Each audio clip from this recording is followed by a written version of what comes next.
दोस्तों, जब कोई क्रिमिनल अपराध करता है तो वकील केस को अदालत में लेकर जाते हैं और सामने रखते हैं। फिर सुनवाई होती है। उसके बाद जज सभी गवाहों और सबूतों के आधार पर फैसला सुनाते हैं। लेकिन आज की सच्ची घटना एक ऐसे केस के बारे में है जब एक महिला जज के घर में ही उनको बड़ी ही बेरहमी से कत्ल कर दिया गया। आखिर यह कत्ल कैसे हुआ और किसने किया था, जानने के लिए हमारे साथ आखिर तक बने रहे। वीडियो में आगे बढ़ने से पहले हमारे चैनल को सब्सक्राइब और वीडियो लाइक करना बिल्कुल ना भूलें और समाज में हो रही ऐसी दिल दहला देने वाली घटनाओं से रूबरू होते रहें ताकि आप भी सावधान रह सकें। आइए अब आपको बताते हैं इस घटना के बारे में। साल 2016 में उत्तर प्रदेश के कानपुर शहर में स्थित सर्किट हाउस कॉलोनी में एक जुडिशियल मजिस्ट्रेट रहती थी जिनका नाम था प्रतिभा गौतम। इन्हें यहाँ पर आए ज्यादा वक्त नहीं हुआ था, कुछ ही महीने पहले वहां रहने के लिए आई थी।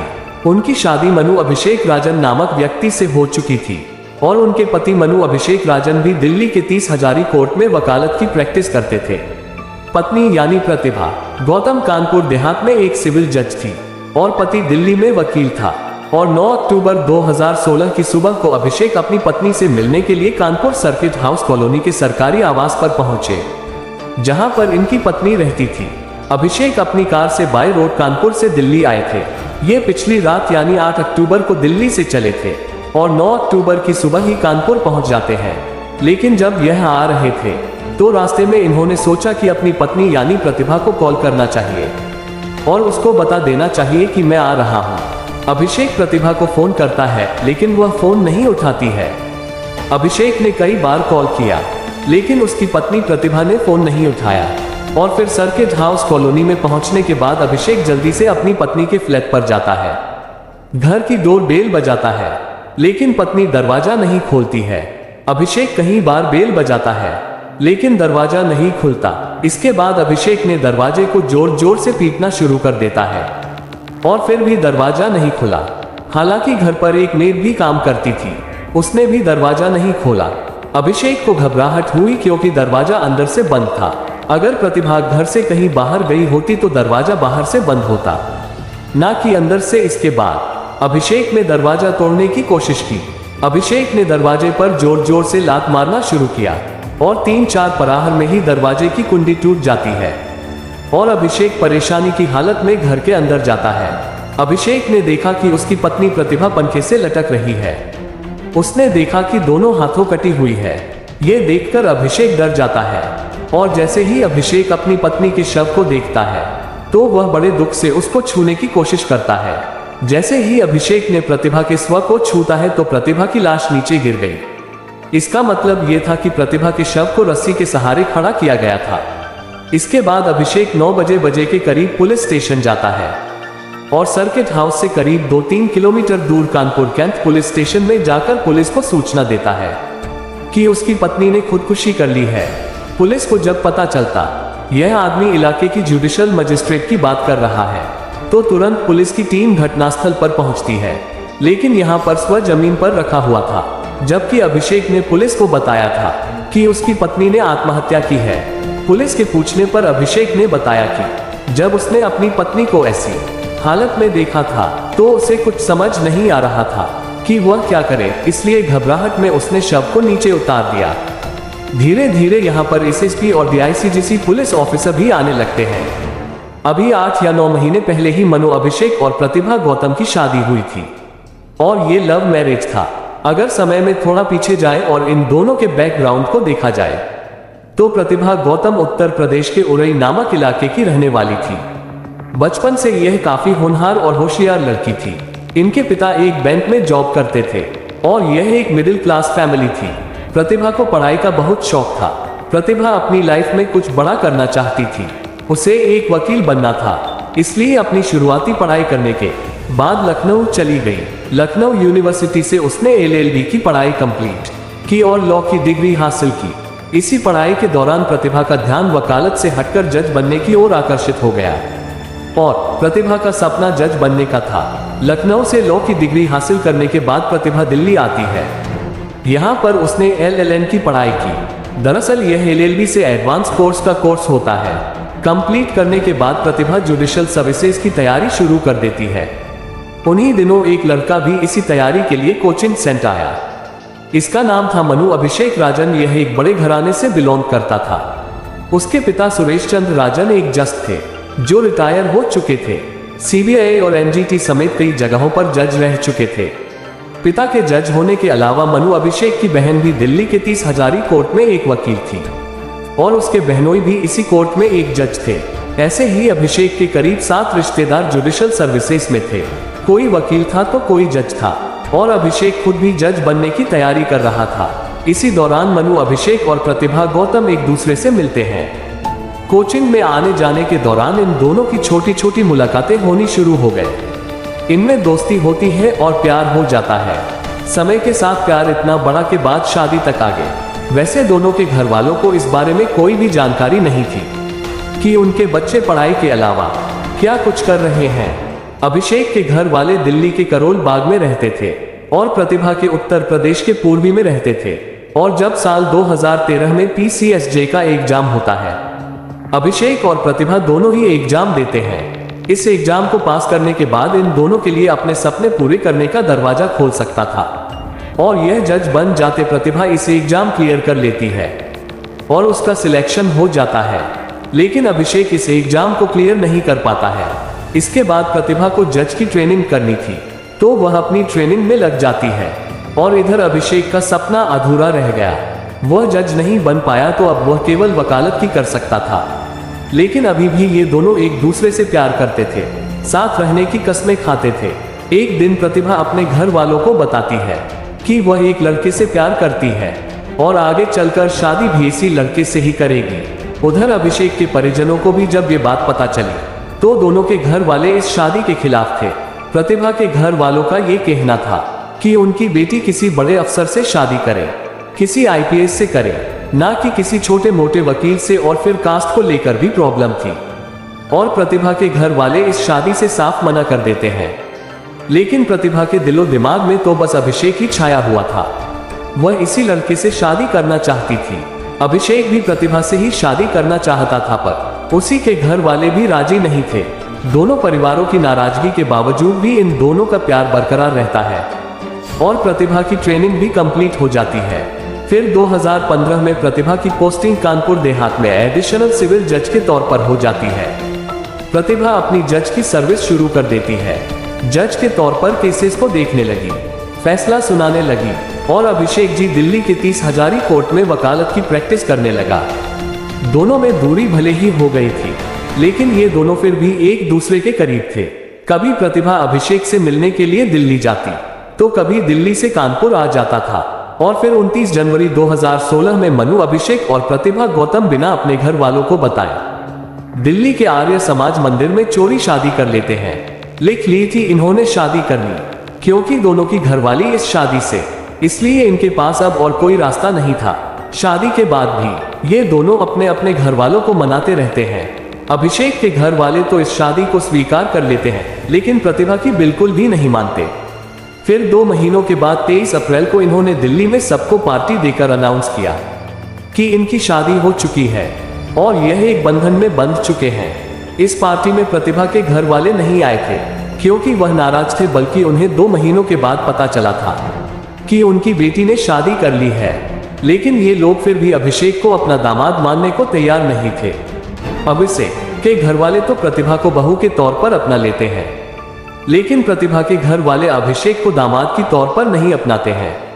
इन सब प्रॉब्लम के चलते ही शादी करके अभिषेक कानपुर के सर्किट हाउस कॉलोनी में आ गए, क्योंकि यहीं पर प्रतिभा को सरकारी आवास मिला हुआ था। इसी कॉलोनी में IPS ISS जैसे बड़े ऑफिसर भी रहते थे। जिले में जे सरकारी लोग थे, ज्यादातर यही इसी कॉलोनी में रहते थे। कुछ दिन यहाँ रहने के बाद अभिषेक वकालत की प्रैक्टिस करने के लिए वापस दिल्ली चला गया। सब कुछ ठीक चल रहा था। दोनों एक दूसरे से मिलने के लिए कानपुर से दिल्ली और दिल्ली से कानपुर आते जाते रहते थे। धीरे धीरे शादी को 8 महीने बीत गए। 9 अक्टूबर की सुबह अभिषेक प्रतिभा से मिलने के लिए सरकारी आवास पर आया। अभिषेक दरवाजा तोड़कर अंदर जाता है और प्रतिभा को पंखे से लटके हुए देखता है। उसने शव को नीचे उतारा और पुलिस के पास क्या, पुलिस मौका वारदात पर पहुंचती है, क्योंकि यह मामला एक महिला जज का था। और हाई प्रोफाइल था। वकील अभिषेक यहीं पर दुखी हालत में खड़े थे। जज प्रतिभा जमीन पर पड़ी हुई थी। उसके गले में दुपट्टे का फंदा लिपटा हुआ था। दोनों हाथों की नसें कटी हुई थी। पुलिस ने फॉरेंसिक टीम को भी बुला लिया था, पर अब पुलिस की तफ्तीश शुरू होती है। घटनास्थल पर मौजूद हर एक चीज को ध्यान से देखा जाता है और समझा जाता है। जैसा कि अभिषेक ने एसएसपी को बताया कि जब वह यहाँ पर आया था तो बॉडी पंखे से लटकी हुई थी। जैसे ही उसने उसे टच किया तो बॉडी नीचे गिर गई। ये सब देखकर पुलिस ने सोचा कि आखिर कोई दो तरह से खुद की जान क्यों लेगा, या तो वह नस काटेगा या फिर पंखे से फांसी ही लगाएगा, क्योंकि जब कोई नस काटता है तो रक्त का बहाव इतनी तेजी से होता है, इंसान बेहोश होने लगता है। इस हालत में वह फांसी कैसे लगा सकता है। जिसके बाद फॉरेंसिक टीम गले से दुपट्टा हटा दी है तो गले पर 3 बार किसी धारदार चीज से वार किए गए थे। देखने से ऐसा लग रहा था कि यह रेजर ब्लेड से किया गया है और फंदे से भी गली पर ओ का सिम बना हुआ था।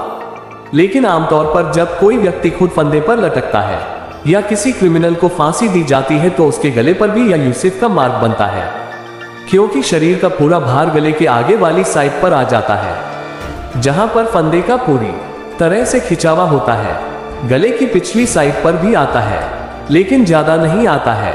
लेकिन अगर किसी का जमीन पर ही फंदे से गला घुटते हैं तो वह सेब का मार्क बनेगा। कुछ शातिर क्रिमिनल जमीन पर भी ऐसे कत्ल कर सकते हैं जैसे कि वह फांसी ही लगे। लेकिन प्रतिभा के दोनों हाथों की नसें रेजर ब्लेड से कटी हुई थी। इसके अलावा भी कहीं कट के निशान थे। एक हाथ पर 6 निशान थे और दूसरे पर 8 निशान थे, यानी टोटल 14 कैच थे। वारदात की खबर फैलने लगती है, मीडिया के लोग भी आने लगते हैं। पुलिस प्रतिभा के मायके में भी कॉल करती है। प्रतिभा के पिता ने फोन उठाया। पुलिस ने उन्हें बताया कि आपकी बेटी की रहस्यमय तरीके से मौत हो गई है। ये लोग भी पद आवास कानपुर देहात आते हैं। प्रतिभा के शव को पोस्टमार्टम के लिए भेज दिया गया और कुछ लोगों ने पुलिस को क्रिटिसाइज करते हुए ये भी बोला था कि इन लोगों ने एक जज के मृत शरीर को टेम्पो में हॉस्पिटल भेज दिया। तरीका यह था कि एक एम्बुलेंस बुलाना चाहिए था। हॉस्पिटल में भी महिला जज का स्व ऐसे ही एक कोने में पड़ा था। इस सब के चलते रात में बॉडी का पोस्टमार्टम हुआ। खैर, यहाँ घटनास्थल की बात करें तो फॉरेंसिक टीम उस पंछी को देखती है जिसके बारे में अभिषेक ने बताया था कि प्रतिभा यहीं पर लटकी हुई थी और पंखे पर भी रक्त के निशान पाए गए। ऐसा लगा कि नंश काटने की वजह से रक्त यहाँ पर आया होगा, पर यह निशान छींटों की तरह नहीं थे। पुलिस को लगा कि हो सकता है रक्त में भीगे हुए हाथों से पंखे को छुआ गया होगा। लेकिन जिस रोड से पंखा लटका हुआ था इतना मजबूत भी नहीं था कि प्रतिभा का वजन संभाल सके। अगर कोई पंखे से लटकने की कोशिश करता है तो रोड पर निशान जरूर पड़ता है और यह कीड़ा भी हो सकता है। यहाँ घटनास्थल को देखकर ऐसा लग रहा था इस जरूर प्रतिभा को मारकर उसके शव को इस पंखे पर लटकाने की कोशिश की गई होगी, ना कि प्रतिभा अपनी मर्जी से लटकी है। घर में अंदर जाने का भी एक ही रास्ता था, जहां से मनु अभिषेक दरवाजा तोड़कर घर में आया था। पुलिस ने जब दरवाजे पर गौर किया तो उसकी कुंडी थोड़ी ढीली थी, लेकिन टूटी नहीं थी। ऐसी परिस्थिति में अगर दरवाजा बंद करें तो यह मजबूती से बंद हो जाएगा। दरवाजा अगर टूटा हुआ होता तो दोबारा इसे बंद नहीं किया जा सकता था, लेकिन यहाँ पर ऐसा नहीं था। दरवाजा बिल्कुल सही था। इस वजह से पुलिस की नजर अब अभिषेक पर ही थी, क्योंकि अभिषेक ने बताया था कि वह दरवाजा तोड़कर अंदर आया था। अब पुलिस ने अभिषेक से पूछताछ करना शुरू की। एसएसपी उससे कुछ सवाल करते हैं। पहले पूछा गया कि आप जब यहाँ पर आए तो आपने क्या देखा। अभिषेक ने बताया कि मैं दरवाजा तोड़कर अंदर आया था और प्रतिभा पंखे से लटकी हुई थी। पुलिस इससे आगे कुछ पूछती है। कुछ पूछने से पहले ही शुरू हो गया कि मैं दिल्ली से यहाँ पर आया था और बाय रोड आया था। आप टोल प्लाजा किस दिन देख सकते हैं, सीसीटीवी भी देख सकते हैं, कॉल डिटेल भी देखिए। मैंने यहाँ आने से पहले प्रतिभा को कई बार कॉल भी किया था। आप लोकेशन भी देख सकते हैं, लेकिन पता नहीं क्यों ये खुद ही अपने बारे में इतनी डिटेल दे रहा था, जबकि पुलिस उससे कुछ पूछ ही नहीं रही थी। इससे पुलिस का शक अभिषेक को लेकर और ज्यादा बढ़ गया। अभिषेक बार बार कहीं जाने के लिए भी बोलता है, लेकिन पुलिस ने उसे कहीं नहीं जाने दिया। अभिषेक ने खुद शव को पंखे से उतारा था। खुद एक वकील था, जानता था कि क्राइम सीन में क्या क्या चेक करते हैं, कैसे छोटी छोटी चीजें केस को बदल सकती हैं। सवाल तो ये भी था कि अभिषेक पुलिस को फोन कर, लेकिन उसने ऐसा क्यों नहीं किया? क्यों खुद 2-3 किलोमीटर दूर पुलिस स्टेशन गया? अभिषेक ने बताया कि यह बहुत घबरा गया था। इसे कुछ समझ नहीं आ रहा था कि वह क्या करे। 2 बार की पुलिस के पास जाकर मदद भी मांगी थी, लेकिन कोई भी नहीं आया। पर वहां पुलिस वालों ने बताया कि एक ही बार यहां पर आया था। वैसे इसी कॉलोनी में बड़े बड़े ऑफिसर के भी घर थे और नीचे सिक्योरिटी गार्ड भी थे। जब अंदर से दरवाजा नहीं खुल रहा था तो अभिषेक ने इन लोगों से क्यों नहीं कुछ बताया? स्व देखने के बाद जब अभिषेक पुलिस को बुलाने के लिए घर से बाहर निकला था, तब भी उसने बाहर किसी गार्ड को नहीं बताया। इसलिए ये भी शक पैदा करने वाली बात थी। प्रतिभा के माता पिता भी मौके पर आते हैं। उन्होंने अभिषेक और उसके परिवार पर प्रतिभा की मृत्यु का आरोप लगाया। अभिषेक प्रतिभा को उसके माता पिता से बात नहीं करने देता था। वह बहुत दुखी रहती थी और ये लोग उसे पूरी तरह से कंट्रोल में करते थे। इसलिए प्रतिभा के पिता ने अभिषेक और उसके माता पिता के खिलाफ कत्ल का केस दर्ज कराया था। धारा 302 यानी और धारा 304 बी यानी दहेज की वजह से ही कराया गया। प्रतिभा के पिता का कहना था या तो अभिषेक ने कत्ल किया है या खुदकुशी करने पर मजबूर किया गया है। प्रतिभा के लाइफ में सब कुछ ठीक चल रहा था। वो 6 साल से बाहर ही रह रही थी। सब कुछ अकेले ही मैनेज किया करती थी, खुद से कमा रही थी, मेंटली भी स्ट्रांग थी। आखिर वह खुद ही अपनी जिंदगी को क्यों समाप्त करेगी? 9 अक्टूबर की रात को प्रतिभा का पोस्टमार्टम किया गया। जचार डॉक्टर्स की टीम ने पोस्टमार्टम किया था। पोस्टमार्टम रिपोर्ट से बहुत सी चीजें सामने आती हैं। मृत्यु का कारण दम घुटना यानी सांस लेने में दिक्कत होना, लेकिन इससे पहले प्रतिभा के साथ मारपीट भी की गई थी। किसी रोड या डंडे से उसके शरीर पर वार किए गए थे। हाथ और कलाई पर ले सके 14 निशान, गले पर 3 निशान। इसके अलावा शरीर के अलग अलग हिस्सों पर दांतों के छोटे बड़े निशान पाए गए। साथ में स्ट्रगल और हाथापाई के भी निशान मिले थे, जैसे मारपीट के दौरान विरोध करते समय होता है। इसके अलावा एक और बात सामने आई। प्रतिभा गौतम 3.5 महीने की प्रेग्नेंट भी थी। आखिर कोई शादीशुदा औरत जो काम करती है, मां बनने वाली है, वह खुद की जान क्यों लेगी? अगर मान भी लिया जाए कि उसने ऐसा किया है, लेकिन उसके शरीर पर चोटों के निशान कैसे आए थे? हाथों पर ब्लेड से कट कैसे लगे? मनु अभिषेक बार बार अपने बयान को बदल रहा था और पुराने बयान को दोबारा बोलने से भी झिझक रहा था। इस पोस्ट मौसम रिपोर्ट के आने के बाद पुलिस का शक अभिषेक पर और भी बढ़ गया, तो पुलिस ने उसे हिरासत में ले लिया। अब पुलिस को हर एक कदम फूंक फूंक कर रखना था, क्योंकि मनु अभिषेक एक और उसके पिता एक रिटायर्ड जज थे, बहनोई भी थे। इसलिए पुलिस को सब कुछ देखते हुए जांच करनी थी। अभिषेक को जुडिशियल कस्टडी के लिए कोर्ट में पेश किया गया। वैसे तो आमतौर पर 7 से 14 दिनों की कस्टडी मिलती है, लेकिन सर कितना प्यारा था, केवल 7 घंटे की रिमांड ककड़ी दी जाती है। उधर पोस्टमार्टम करने के बाद प्रतिभा का शव उसके परिवार को सौंप दिया जाता है। प्रतिभा के माता पिता, भाई बहन सब लोग रो रहे थे, मिलत रहे थे। उन्होंने पहले ही प्रतिभा को शादी से मना किया था। प्रतिभा के परिवार वालों ने बताया कि कभी कभार जब भी उसका फोन आता था तो वह बहुत, प्रतिभा की बहन जब भी उससे कुछ पूछती थी तो वह बताती नहीं थी। इस हद तक वह प्रतिभा को कंट्रोल कर रहे थे। इधर पुलिस अभिषेक से कड़ाई से पूछताछ शुरू कर देती है। बाकी फोन की जांच की जाती है और अभिषेक का फोन भी ले लिया जाता है। अभिषेक की फोन से प्रतिभा और उसकी व्हाट्सएप चैट मिलती है, जिसमें बहुत सारी चीजें सामने आती है। व्हाट्सएप से ऐसा लगता था कि प्रतिभा और अभिषेक में झगड़ा चल रहा था और अभिषेक ने व्हाट्सएप चैट में मैं तुझे देख लूंगा और मैं तुझे नहीं छोड़ूंगा जैसी धमकी भी दी थी। अभी तक जो भी सबूत सामने आए थे, सर्कमस्टेंशियल एविडेंस हो या टेक्निकल एविडेंस हो, सब कुछ अभिषेक के खिलाफ था। अब पुलिस ने अपने तरीके से अभिषेक से पूछताछ शुरू कर दी और कुछ ही घंटों में अभिषेक स्वीकार कर लेता कि प्रतिभा का कत्ल इसी ने किया है। अब सवाल यह है कि आखिर उसने ऐसा क्यों किया? अपनी प्रेग्नेंट पत्नी का खून क्यों किया? अभिषेक पुलिस को सब कुछ बताता है। दरअसल बात तब से शुरू होती है जब प्रतिभा से इसने शादी किया था और उसी समय इन दोनों ने एग्जाम दिया था। तो उस एग्जाम में प्रतिभा का सिलेक्शन हो जाता है, लेकिन अभिषेक का सिलेक्शन नहीं हुआ और अभिषेक ने मान लिया कि उसकी किस्मत में वकील बनना ही लिखा हुआ है। पर उसकी पत्नी एक जज बन चुकी थी। लेकिन कुछ दिनों के बाद अभिषेक के दिमाग में यह बात घूमने लगी कि उसकी पत्नी इससे बड़ी पद पर है, उसका रुतबा भी इससे बड़ा है और प्रतिभा के घर वाले भी उसको अपना दामाद नहीं मान रही है। इन सब बातों के अलावा एक सबसे बड़ी बात यह थी, दरअसल शादी के 3 महीने बाद प्रतिभा ने अभिषेक को खुशखबरी दी कि तुम पिता बनने वाले हो और मैं मां बनने 20 अक्टूबर में 3 बजे से 3.5 महीने की गर्भवती थी। इस खुशखबरी से अभिषेक को ज्यादा खुशी नहीं हुई थी, लेकिन प्रतिभा बहुत खुश थी। प्रतिभा ने अपनी मां को भी बताया। उसे लगा कि अब शायद उसके घर वाले अभिषेक को अपना दामाद मान लेंगे। प्रतिभा की मां अपनी बेटी की खबर सुनकर बहुत खुश होती थी। वह प्रतिभा मिलना चाहती थी। इधर अभिषेक ये सोच रहा था कि एक तो उसकी पत्नी से बड़े पद पर है, उसका रुतबा भी इससे बड़ा है, ऊपर से एक बच्चा भी आने वाला है। रिपोर्ट के अनुसार अभिषेक थोड़ा रंगीन मिजाज का था, दोस्तों के साथ घूमता फिरता था, अय्याशी करता था। वह सोचता था अगर बच्चा होगा तो उसकी देखभाल करनी पड़ेगी, नई जिम्मेदारी सर पर आ जाएगी, फिर यह आजादी से मौज मस्ती नहीं कर पाएगा। तो इस कारण अभिषेक बच्चा नहीं चाहता था। उसने प्रतिभा से बोला कि बच्चा को गिरा दो। अभिषेक पहले से ही पत्नी को उसके माता पिता से बात करने से रोकता था, अब तो और भी ज्यादा रोकने जो अपने लगा था। भले ही प्रतिभा बाहर एक जज थी, लेकिन घर के अंदर वो एक पत्नी थी। 7 अक्टूबर को प्रतिभा की मां ने बेटी से कहा कि मैं तुमसे मिलना चाहती हूँ।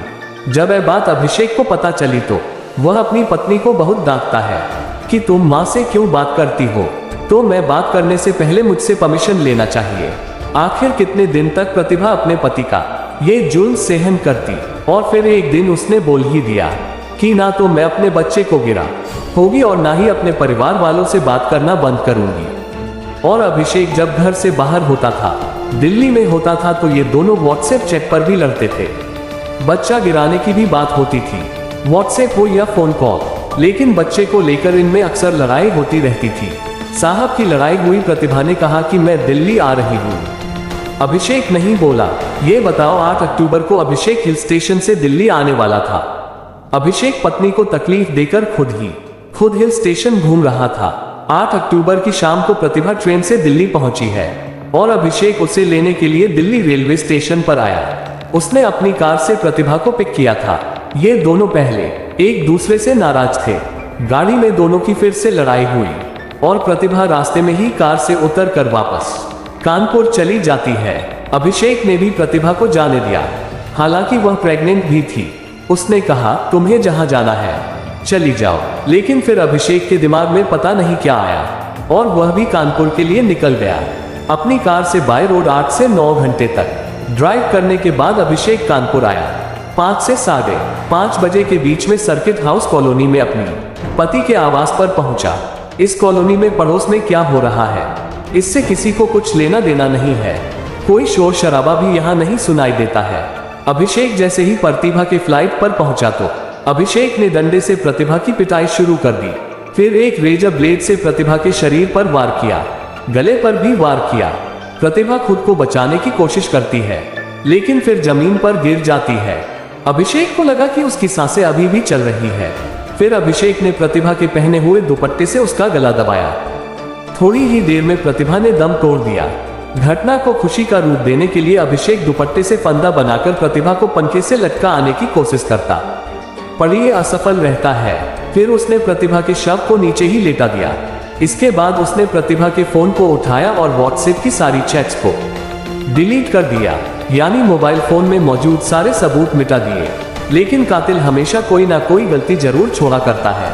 अभिषेक के साथ भी कुछ ऐसा ही हुआ। अपने फोन की व्हाट्सएप चैट को भूल गया और कत्ल करने के 3 घंटे बाद अभिषेक 9 बजे कानपुर कैंट पुलिस स्टेशन जाता है और पुलिस ने वहीं पर पूछताछ करने के बाद अभिषेक को अरेस्ट कर लिया था, जिसे लड़की ने उसके लिए अपने परिवार से बगावत की, जो मां बनने वाली थी, 3 महीने की गर्भवती थी, उस हैवान ने कत्ल कर दिया।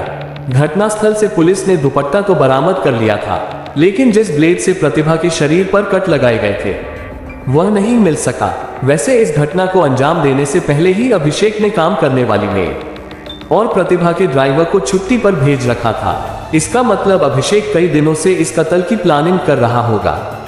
प्रतिभा के पिता द्वारा लिखाई गई रिपोर्ट के अनुसार अभिषेक को मेहनत और उसके माता पिता को क्यों बनाया गया। अभिषेक की व्हाट्सएप चैट से कत्ल का ये कारण पता चलता है कि यह बच्चा नहीं चाहता था और इसी बात पर अंजाम देने तक अभिषेक पुलिस की गिरफ्त में ही था।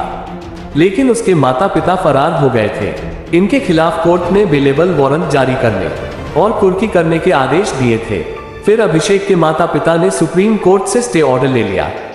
फिर सुप्रीम कोर्ट इन्हें कानपुर वेंडर करने का आदेश देता है और 18 अक्टूबर को ये दोनों भागे हुए आरोपी सीएमएम कोर्ट में पेश होता। इसके बाद Abhishek session court, high court, supreme court तक बेल की अर्जी लगाता है। लेकिन 2022 में अभिषेक को जेल में करीब 5 साल हो गए थे। फिर अप्रैल 2023 में हाई कोर्ट से अभिषेक को जमानत मिल गई और अभिषेक जेल से बाहर आ गया। लेकिन ये केस अभी कोर्ट में चल रहा है और अभी भी फैसला आना बाकी है। दोस्तों, इस घटना के माध्यम से सुनाने का उद्देश्य किसी का दिल दुखाना नहीं है, बल्कि आपको जागरूक करना है, आपको सूचित करना है। दोस्तों, इस पूरी घटना के बारे में आपकी क्या राय है, कमेंट बॉक्स में जरूर बताएं। और अगर हमारी वीडियो पसंद आई हो तो वीडियो को लाइक करते हुए शेयर भी करें। अगर आपने अभी तक चैनल को सब्सक्राइब नहीं किया है तो हमारे चैनल को सब्सक्राइब कर लें। धन्यवाद।